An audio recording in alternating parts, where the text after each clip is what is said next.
Bang ding ding, trademark. He come out 6'7" tall. Bang ding ding, 1 inch tall. Bang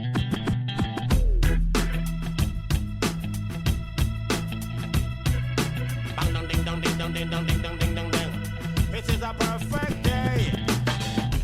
Hey everybody, what's up? And welcome back to another episode of Eggs. Today's special guest is Taylor Desseyn. Taylor, how are you, man? I'm very happy to be here, even after missing out on y'all's invite. I'm very thankful that we still made this happen. Yeah, me too. Yeah, it's a little behind the curtain action for you guys. Basically, there was a little bit of miscommunication. We're starting about 25 minutes, 30 minutes late. And so we weren't sure we were going to be able to make this happen. But Taylor, came waving his arms, and caught us on the way out the door. So here we are, and we're thrilled to do it. So tell us a little bit about yourself. How'd you get into recruiting and how long you've been doing it? Yeah, absolutely. And unfortunately, I talk really fast. So even though we're on a time crunch, I'll go real fast. So basically, name's Taylor Desseyn. I'm in Nashville, Tennessee. I've been recruiting for 11 years now. And I tell people recruiting for 11 years is like dog years. It exponentially ages you. So I'm really 77 years old. Isn't dog years? It's like one human year is like 7 years for dog years. Yeah. So, but no, so I got into recruiting. I fell into it. I mean, most people you talk to in the recruiting world, like, no one dreams about being a recruiter. I was never taught this in college. To be quite honest with you, if I knew about this in college, I probably would have dropped out and just done this because it really aligns with my skill set. But no, I moved up to Nashville for music like everyone else. I'm a drummer. I was in a band in college. Actually, I was with the same lead singer for my entire music career. So I never bounced around bands. And so I guess you could say I'm pretty loyal because I've been with one company my entire career, Vaco, and I was with one lead singer my entire drumming career. And so we moved to Nashville to do music. I did the honky tonks, played at Tequila Cowboy. If anybody's been down on Broadway or can remember it. And then, I did some Broadway. I did some music row stuff, did some touring. And I was broke, working 6 nights a week, serving tables, not playing any music. And my dad was like, hey, you should probably find a day job to free up your nights. I said, you know what? That's actually a really good idea. And so I leveraged my only connection at the time was this girl I had a crush on. She didn't like me back. She liked my lead singer, which is the story of my life until I found my wife. And basically she was like, well, I nanny for somebody and blah, blah, blah, blah. Lo and behold, that was my first boss. I've been at Vaco ever since. That's awesome. Well, that is the plight of the drummer, right? The guy always in the back, never in front of the lead man. 100%. One of these weird bands like the Supervillains or somebody that has the drumming singer, which is always a wild one to see. Exactly. Yeah, I don't know how that happens, but so like if you notice behind me, I got a lot of records. I'm the DJ, and I always like when I comparing like the drummer to the DJ, I think we're about the same. We both have the most amount of gear to set up and bring in, and so I feel your pain. Yeah, exactly.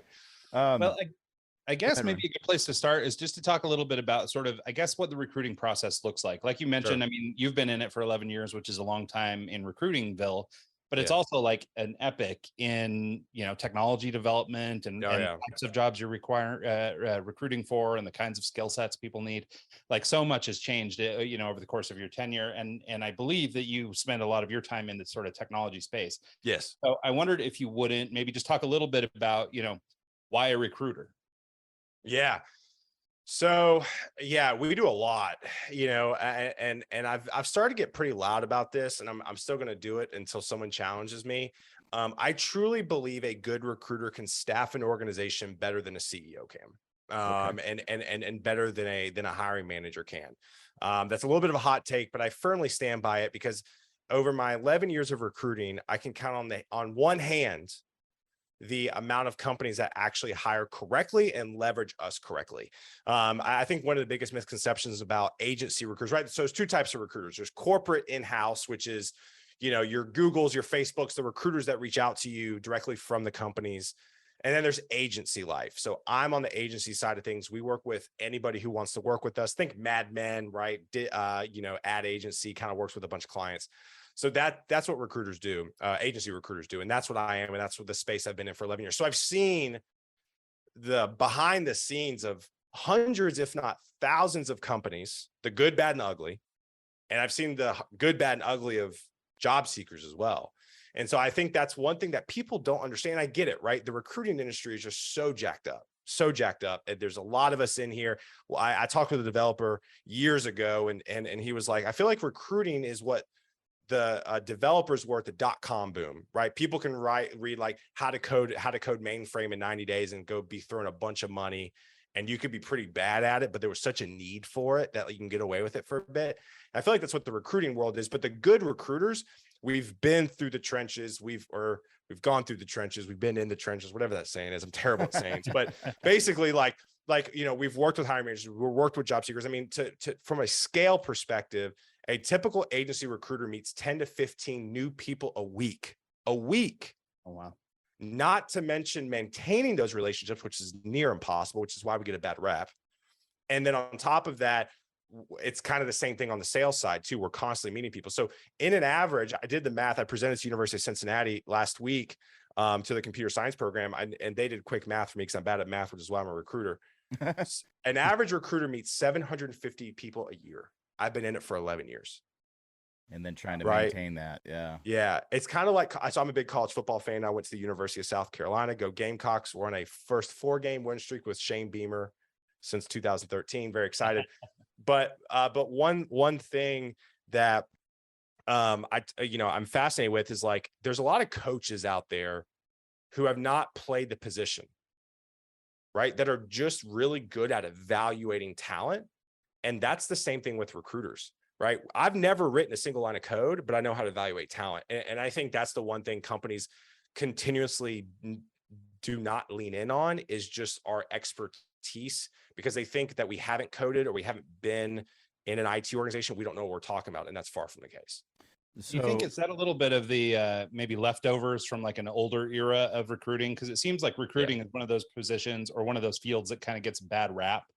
That there was like maybe some opportunistic folks in there, years ago or whatever. And so they kind of burned it for people now. And there's like some relic of old stuff that's still hanging in there. I mean, I'd argue with you and say it's still bad now. I mean, it just is. There's a lot of organizations out there that are known to go out and hire kids out of college and churn and burn them. And those are the ones that really put a bad reputation on the ones that, I'm trying to build, that like me. Right. I'm out here trying to build relationships, but you're not going to talk to me because you had a bad experience with Shelly from so-and-so 3 months ago. That was the same agency recruiter. You're like, fuck it. I don't know if we can curse on this thing, but you say, fuck it. Like I'm not going to work with Taylor, even though he's been here 11 years. Right. So I think it's still a thing, unfortunately. And that's why I'm so loud about putting stuff out on the internet from a content perspective. Can you, so obviously like it's all job specific. What qualities and things you're looking for in a candidate, but Can you maybe break that down as a recruiter, like your process of when you initially find someone and what you're exactly looking for? Yeah. So, I mean, I think the process is kind of crazy, just in a sense of it's a lot of repetition, but we put up a lot of people through the paces, right? So, typically a typical day in life for a recruiter, and mine's a little different. Mine is definitely transformed over the years, but a traditional life for recruiter is like you log on every morning to LinkedIn.com, Dice, Career Builder, Indeed, and you search a filter of all of the candidates that have touched their profile in the last 24 hours. Now, here's a little hint for job seekers out there. Because we run searches on the last 24 hours, what we do is we run search on the last activity. So even just logging into your account, a Dice, and Indeed, a Career Builder, or Monster can trigger in the system to allow you to be top of the funnel, right? A lot of people know that. So that's a little job search tip there. But typically what we do is we search that, we call you, we email you. You typically don't get back to us. We call you, we email you until you finally get back to us. Schedule a Zoom call. We Zoom with you for 15, 20 minutes, 30 minutes, get to know your background, make sure you're chill. Make sure the vibes are nice. Make sure the vibes are immaculate, as people say. And then we then send you jobs that you could be a fit for. And then we walk you through the process. We prep you for the interviews. We line up interviews. We do a post-mortem after the interviews to make sure how things went. We get you a job offer. We negotiate the job offer and we close you down on a deal. And that is just one candidate.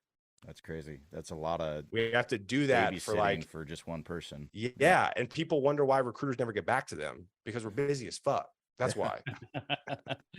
Well, that makes sense. So can you talk a little bit though about just, I guess, the identifying talent part, right? You noticed that, or you mentioned that this is a problem for, a lot of companies identifying good people, making good hires. Like what sort of criteria are you looking for? Because I imagine you get a mix of both good and bad, or people who can be groomed, or people who are just not worth talking to. Yeah, evaluating is hard, right? I mean, so one thing I'm really passionate about is making sure my team is incredibly technical. I'm at the point in my career where I could feel pretty comfortable in a room with a CTO and just like mapping out, roadmaps, where you want to go, what type of people do you need? Do you need to go serverless? Do you need to go in totally cloud? Do you need a hybrid? Like, what are the pros and cons? Like, I'm there. Could I always know more? For sure, right? I'm not a developer, but at the end of the day, I can speak at a super high level on the VP of engineering CTO side. So I want my team to be that way, right? So I train them up. I've been responsible for training all of my teams I've been on from scratch, right? Because learning technology is like learning French or Portuguese or whatever. It is a whole different language, and you have to immerse yourself in it to really get comfortable with it. So I've been responsible for training and developing probably over 25 recruiters over my career. And on top of that, then what you have to look for is you have to really get to know the client too, right? So is the client like t-shirts and shorts for work, right? Even if they're remote, you can still tell a vibe, right? Or is it super buttoned up in government corp, right? So we have to know not only the tech side, but we have to know our client and be able to mix the two together to make sure it's a good fit. And like, those are the things that I really challenge hiring managers on. Like, if you don't give us feedback, if you don't tell us about your organization or where you want to go or successes or specifics about the position, you're going to hurt us, because the less information you give, the less I can do with it. Exactly. Right. And so it's really this whole symbiotic relationship where recruiters have to know their stuff technically. And that's where a lot of these young recruiters really hurt the industry, because they're like, oh, I see Java on your resume, or I see JavaScript on your resume, you must be a Java developer. And it's like, no, it's not right. Stop being dumb. It's because no one takes the time to train, because it takes time. And because recruiters are such a sales-driven organization, training usually goes by the wayside. So, and then on the sales side, we really try to foster those relationships, build those relationships with hiring managers to make sure that like we can match. I mean, my goal, my team's a little quick fact here. My team has placed close to 50 people this year. Nice. I mean, we're brand new, so like we could be doing more, but 50 is a pretty good benchmark for a first year team. And we've only had one person leave their job. That's pretty good. So that shows my team, one, can evaluate talent from a technical perspective really well and match them. And it shows my sales team really understands our clients to make a long-term fit. So the way I came across you and reached out was you did an interview with Danny Thompson, and you guys were breaking down LinkedIn profiles and what you should and shouldn't do on a LinkedIn profile. And thank you for doing that, because I had a lot of errors on mine. So I went back. Everyone does. It's okay. But in that note, can you so LinkedIn's really important, but there's other things involved. So maybe the way my question is framed is rank in the order of importance: networking, LinkedIn, resume, portfolio, GitHub profile, leak code. Oh man. I mean, I'll say this. I think LinkedIn is the most important platform for your career. You can throw your resume up on Dice, Indeed, Career Builder, great, but I guess it is. I say it's not searchable, but like, LinkedIn has a social aspect to it, right? The social media aspect to it. Putting your resume on Dice, like there's no community on Dice, right? Yeah. There's no like, no one's chatting on Dice about tech, right? So I'm all about community focused, like going where the attention is, and the attention is on LinkedIn right now. So I think LinkedIn 1, resume 2, and then I think depending on the hiring manager, the rest are a toss up, right? I've never had a hiring manager ask me to provide a GitHub for a candidate, but that doesn't mean that's important to some other hiring managers, right? So I think at the end of the day, though, I think when it comes to job seekers, resume LinkedIn, or LinkedIn resume 1, 2, and then I think the rest is I think important, but I think the importance scale varies for sure. Do you ever, like in the process of working with a recruiter, you never ask them to do like a leak code example or anything like that? We never do that. That's usually with the end client, right? And again, sure. And I'll say this too. I preface this on every talk, every podcast I give. I'm only one recruiter, right? Like my way is not the end all be all. You can go shop my advice around to 15. You could have 15 other recruiters on this podcast and say, well, Taylor said this. They're like, I don't really agree. And like, and that's just the way it is. And that's why I think everybody's so freaking lost in the job search, because everybody is claiming to do something different. And I just always say, I come at it from the 5,000 plus software engineers that I've worked with in my career. Sure. Yeah, one of the things I wanted to talk a little bit about is sort of just the rise of remote work and finding talent now for remote positions. This has obviously created like a big problem, right? I mean, everybody likes remote work, or many people like remote work. And but when jobs are open up to the world, like there could be 10,000 applicants. So one of the things that comes up, or maybe more even. And so one of the things that comes up on occasion is this idea of the ATS, or the software that these companies are using for screening and trying to overcome the ATS systems. And so I wonder if you would talk a little bit about, and maybe this dovetails into Mike's question a little bit about, priority and what you should be spending time on. Maybe it's in real life networking versus, resumes at all, for example, but can we talk a little bit about just sort of, how you would stand out in a crowd of tens of thousands for a remote position? Yeah, remote. I mean, hell, we could have this entire podcast just on the effect of remote work. So, I'll say first off, I think remote work's been the best thing for folks looking to get in the industry. And I think it's the best thing for folks to increase DEI efforts within organizations, right? I think, diversity inclusion is something I take very seriously, especially in tech, and giving people underrepresented individuals a voice in tech. And I think remote work has allowed that. I think what also remote work though has done is, like you said, you used to be in Nashville, and when we were all centralized, you would be up against 15 resumes from Nashville for a spot. Now you're up against 1,000 people for a spot, right? Because a kid in Connecticut could potentially take your spot for a job in Nashville, right? And so I think my biggest advice for job seekers, well, first off, the ATS does not reject you. You just have a shitty resume. Right. Let's go ahead and say that now. Like there's no goblin under the ATS bridge, picking you off, right? Like all an ATS is just it's just a software that organizes resumes.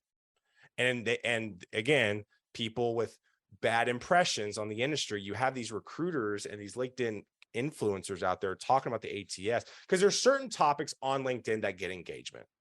Sure. Right. So on TikTok, you can go dance and be half naked on TikTok and get a lot of eyes on you. The equivalent of that on LinkedIn is talking about the ATS and how to write a LinkedIn and how to write a resume, right? It just is. And it's something I stay away from, because I don't want to just gain eyes just because of posting something like that. But the ATS, it doesn't reject you. You're rejected because you don't write your resume well enough. You don't look at the job description of the job before you submit your resume to customize your resume. And also too, you don't network. Right. I've become fascinated with this. I think the idea of networking pre-code was still shitty, right?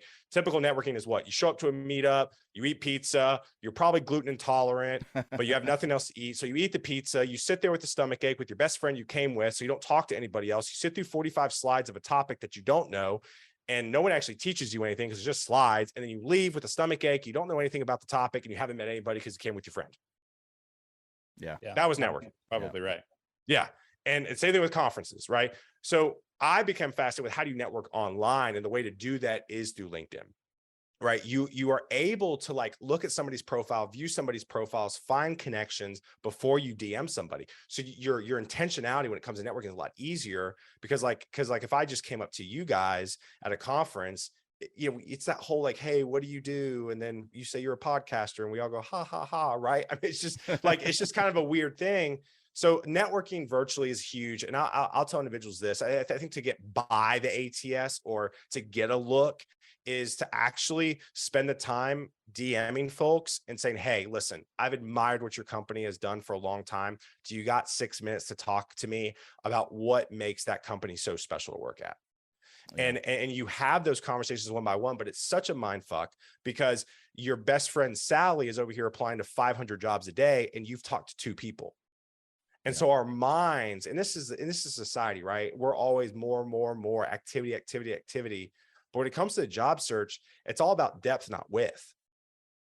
Right. And so it's doing podcasts with y'all two, that's deep, right? I'm spending 30, 40, 50 minutes with y'all, however long it's going to go. That's deep, right? Instead of width, where it's I just maybe see out y'all at a conference and shake your hand and get your business card, which I'm eventually going to throw away anyways and move on.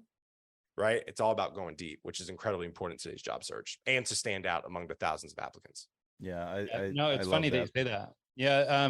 So I was participating in some, line of questioning. It was a thing on LinkedIn. Somebody, a junior designer, was basically saying, it's hard for junior designers to find work, junior UI designers to find work because, basically every job post wants a senior, but they want to pay you for a junior, right? So they're having a really hard time finding work.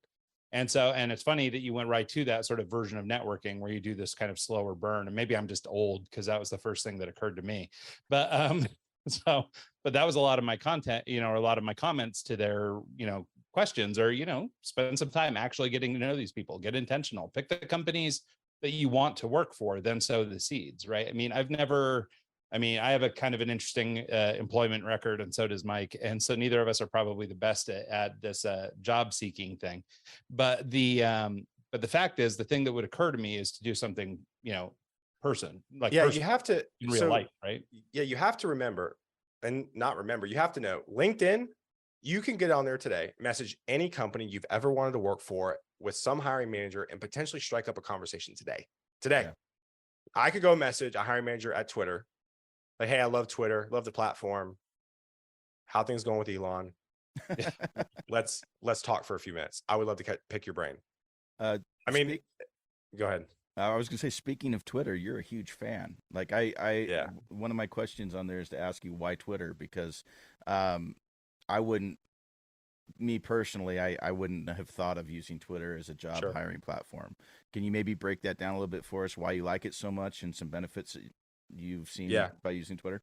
Yeah. So, again, talking about community, building community, you have to go where your people are, right? And whether that's a conference, whether it's a meetup, whether that's Discord, Slack channels. I mean, that's another thing. Like, Discord and Slack channels are the new meetups. I mean, they just are. And I know there was Zoom fatigue in 2021.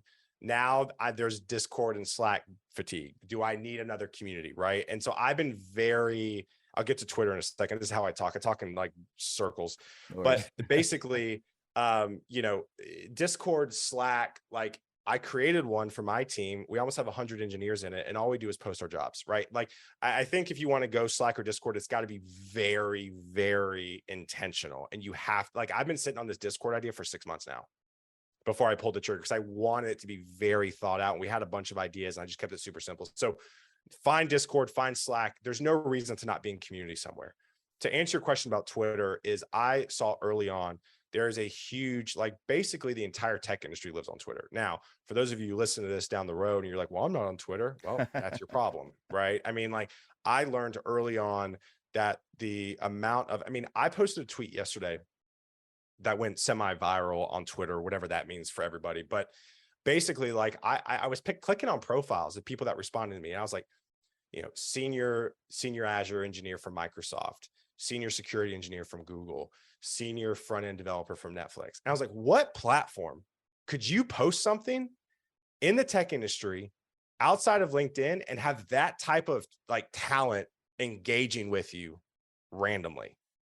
I mean, it's an incredible platform, but Twitter is its own thing. And I don't know if we're going to talk about content, but the reason why I'm so passionate about, like, I think every company, and this is not an original saying, right? Gary Vaynerchuk has said this. I've had a few other people on TikTok that have said this. Everybody needs a mascot right now. Like, everybody needs somebody out there, whether it's an actual mascot, like Duolingo with like their green bird that terrifies me, right? Like Duolingo, or just a human being, right? And who's out there actively in the community, going to conferences, doing social media. Because it's so funny. What I realized is that social media crafts our narrative, right? Like, my wife and I are at the dinner table sometimes, and she's like, hey, did you see the Instagram post I sent you? Hey, did you see what so-and-so said or posted on TikTok? Or did you see what your mom posted on Facebook?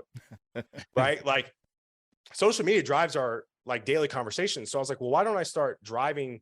Like, it's weird sounding, but I want to be at somebody's dinner table without being at somebody's dinner table. Did you see what Taylor posted today? Right. Yeah, exactly. And like, that's been my goal. And I think what I've seen on Twitter is you can build an incredible community on Twitter, but it's different, right? I use this example all the time. when you and your buddies or your girls, or your gals, or whoever's listening, go out on the lake. You know, you got your White Claws and your Trulies. Trulies better than White Claw. Don't at me. But basically, High Noons is still the best. But basically, when you go on a lake and you sit on a raft, you don't move really. You just sit there, right? And that's what LinkedIn is, right? You can post something on LinkedIn, and it sits there. And the way the algorithm works, like it helps you out, right? Like your post kind of gets looks throughout the day. Twitter, though, is its own animal. Twitter is like a stream of consciousness. Twitter is like if you and your boys like went down the river, like you know, some people do that, and you go quickly sometimes. That's what Twitter is. It's a babbling brook. You kind of have to keep your thoughts out, and it takes a lot of my time. But man, it is such a great way. And this is a terrible, terrible term, but it's the only thing I can think of. It's like a slow drip.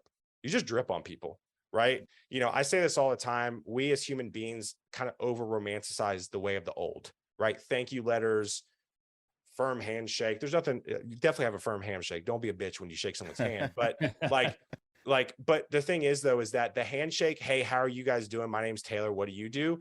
That is now liking and commenting on somebody's status on LinkedIn or Twitter. Yeah. Because it's just it's a slow drip. You're constantly in front of people, right? And so to finish your question, yes, Twitter is a huge place, especially in the engineering world, to get a lot of eyes on you, but you got to know how to use it. I can totally relate to that. Sense. Well, and it's funny because you hit oh, sorry, Mike. Go.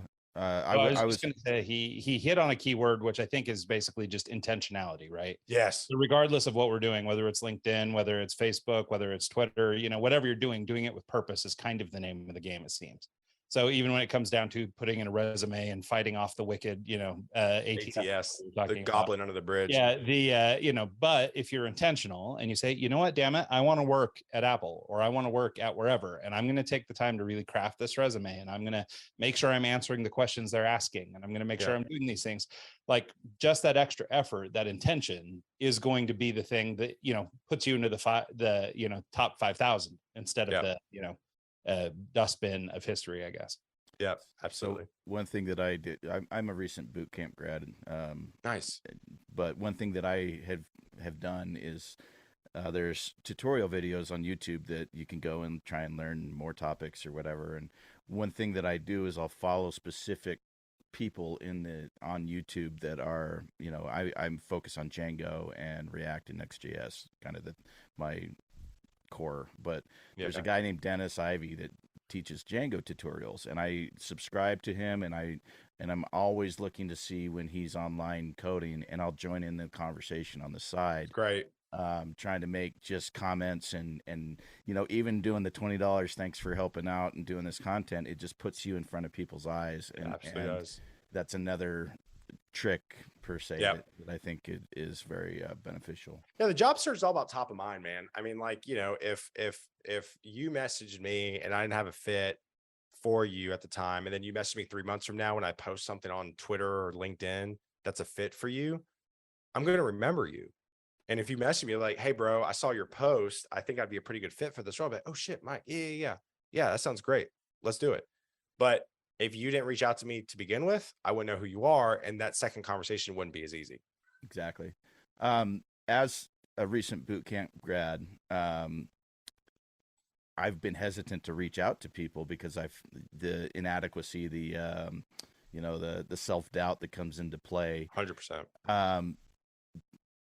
As someone coming to like a recruiter that's a new grad, are there things that will you even work with a recent boot camp grad, and B, is there a right way and a wrong way to approach you?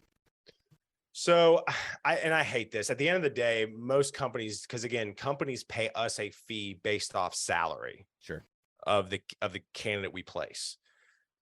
Most camp companies don't want to pay us to find a junior developer because they could put up a job posting and find 300 on their own. Yeah. Right. So we don't really get a lot. Again, I've actually placed a handful of junior devs in my career, but I've also done 11 years. So like that's, I think, like one every 2 years. So it's not like a great track record by any means, but you know, I think it's really important though for junior devs to network with recruiters. And here's why. You need to get comfortable interviewing. Actually, so my podcast, Guidance Counselor 2.0, I interviewed a individual coming out of boot camp. and he got a job. And I interviewed him and I learned something from him. Like, I love doing podcasts. Because I always learn from somebody. I'm sure y'all do as well. And he was like, I actually got really good at interviewing. I was like, well, how'd you do that? He goes, I forced myself to like essentially approach every recruiter like it was like the final interview for a company. Oh, that's awesome. And he goes, I used recruiters as my practice. I was like, damn, I've been doing this for 11 years and I've never thought about that. That's brilliant. And so I think junior devs should go all in on recruiters. I think they should have as many conversations as possible. I think they should ask for a tip or trick every time I talk to a recruiter. What does my LinkedIn look like? What's one thing that can be fixed? If you talk to 10 recruiters and you ask them what's one thing that can be fixed on my resume, you're going to have a pretty good looking resume by the 10th conversation for free, right? So, thinking about leveraging those folks kind of in a different way, interview practice, LinkedIn, resume review. And who knows, maybe they do have a junior job, right? And then that's even better for you. But I would lean on recruiters as a way to learn and practice more than trying to find a job. I think the best word track that junior devs could use coming out of boot camp or college is messaging hiring managers at companies on LinkedIn and going, hey, can I get 6 minutes of your time? I would love to know what you look for when you hire a junior developer. And like, what does that signal to the hiring manager? This person's interested, they're curious, they're on it. Like, it's all the things. And then if that hiring manager says yes, guess what you just did? You got yourself a job, or not job offer. You got yourself an interview. Yeah, I love that. I like the thought of using it as practice for the interview. Yeah. So when someone reaches out to you, do you essentially do an initial assessment and test mock interview with them to figure out what you're looking for? Is it like a real interview or is it just a conversation? It's more of a conversation, but I can definitely, and again, this is just me, right? Some people may have more of a formalized approach. I've always been very casual, extremely casual. I've never been buttoned up. The one time I was buttoned up in my career, I was told to stop because it just came off weird. So, I think, I think the biggest thing I see is that people can't either talk about themselves, where they've been, where they want to go, or what they've been doing. And I think that's where most people fail. Most people, listen, I talk to so many hiring managers on my podcast about junior devs. They view all junior devs the same technically. Like, they're all in the same bucket, but it's how you communicate. And that's where most people really, really mess up. Yeah. Interpersonal skills is key. Yeah. I want to talk a little bit about maybe more senior people then too. Sure. So, I mean, obviously the challenges for a senior person are a little bit different. But one of the things that I'm curious about in particular is, as somebody who's been in a field for any given period of time, I mean, you start to wear lots of hats, you learn lots of skills, you become a lot of things. So how do you help people who might be looking for a new position to articulate a broad, set of expertise into something that can be fine-tuned into a position somewhere? Yeah, I mean, that's difficult. I mean, I think that's kind of the balance and the challenge of writing a resume, especially for senior folks, is that, that's where I really dig in with seniors and say, okay, what do you really want to do next? Like, what do you really want to do? Because I'll tell you this, most seniors can't answer that either. Right. I mean, after talking with a bunch of seniors, a bunch of juniors on my podcast for the last 2.5 years, one thing I realized is no one has any idea what they're doing, even seniors. I literally had a senior developer the other, like a few months ago, working at a big company that y'all would know of. And he was like, I'm literally trying to talk myself out of the job search because I hate interviewing and I don't know what I'm doing. Yeah. Right. I mean, literally, like, imposter syndrome is real from junior all the way to senior. But like, when it comes down to, like, if you've been doing full stack development, front end, back end, full stack, cloud, all the buzzwords from front to back, I would challenge you for your next job and be like, what do you really want to do? And if you're like, Taylor, I want to do all of it, I think there's a way to write your resume that way, but you need to be very specific and take away a lot of fluff words, right? Good communicator, great leader, all this stuff. I think, some of the senior folks that I've worked with that are consultants have done a lot of different stuff. I mean, I even just tell them, listen, don't give me any fluff words, man. Like, tell me 2 or 3 bullet points of what you did with this project, 2 or 3 bullet points what you did with this project, and then, like, just keep it incredibly technical throughout the entire time. Because I think what happens is a lot of senior folks try to fluff their resume with a lot of things that don't need to be in there. And then it becomes hard to read. Like, I need your deliverables, what you delivered, your accomplishments. I don't need a bunch of tasks. I just need project-based work accomplishments. And that really goes a long way. That's my advice for seniors is to get super granular on your resume, but really know what you want and why you're looking before you look. Yeah, I'd like to dig in a little bit more on that idea of what do you really want to do, just because I think that it's sort of a human condition, not just the condition of the dev or the job seeker, this idea of what we're really doing. And a lot of people fall sort of victim to, they think what they want is what they see in other people, right? So like you mentioned, imposter syndrome runs the gamut. If you're a mid to a senior or something, like the way that you're making a definition about what you might want to do next is, oh, I want to do what that guy's doing. Look at the, the car he's driving or the corner office he's got, or that, whatever your criteria is. And so we're basing what we want on somebody else's want. And so I wondered if you had any just sort of, I don't know, suggestions or exercises or anything that you go through with people to sort of drill down to uncover what it is they really want. Because honestly, I think as it pertains to most things, I don't really think people know what they want most. Yeah, no, they don't. So I'm going to go old school here, pen and paper. Now you're like, that's ridiculous. Yeah, I got a phone. Why would I do that? Exactly. So, and I will tell you this, I did a little bit of exercise myself recently, right? Just to check myself. And I'm always on my phone, right? Computer, phone, content, 24/7 recruiter. I mean, I work way too much. Wife, if you eventually watch this, I'm admitting to it. And so, my thing is, don't worry. Say, well, we'll edit that out. We'll edit that out. Yeah, exactly. So basically, pen and paper, because we as human beings, if we write on our phones, we're going to get distracted. Yeah. We just are. TikTok is a thing, right? I mean, it just is. And so the one thing I did is I stepped away from the house a few months back and took a pen and paper and I just journaled.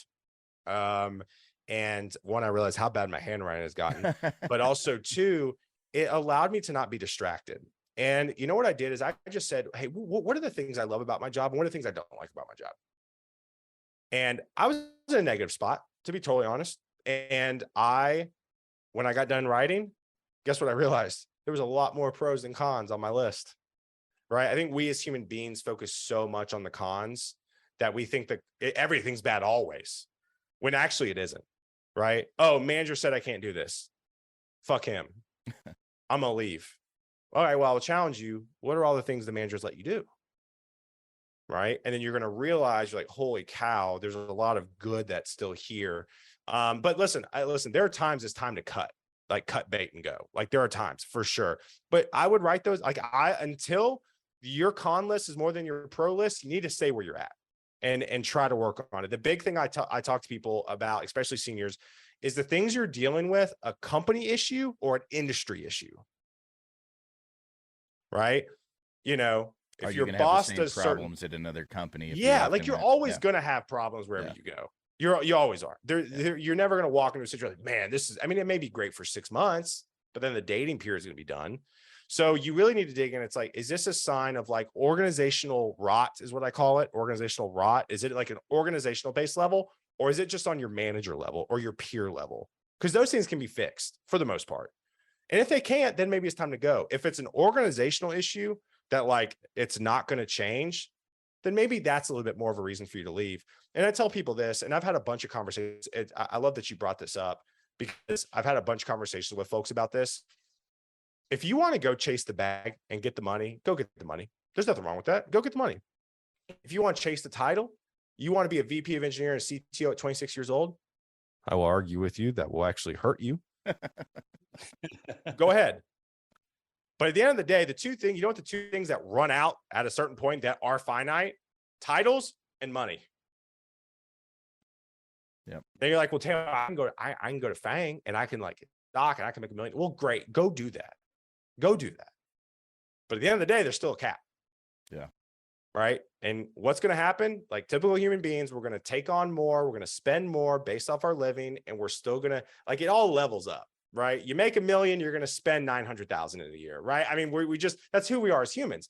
And so what I've really told people is like, what about the industry? What about the tooling? What about, opportunity to mentor? What about leadership opportunities? Like, let's get past the title and the money shit. And like, let's go one step deeper into what you really want.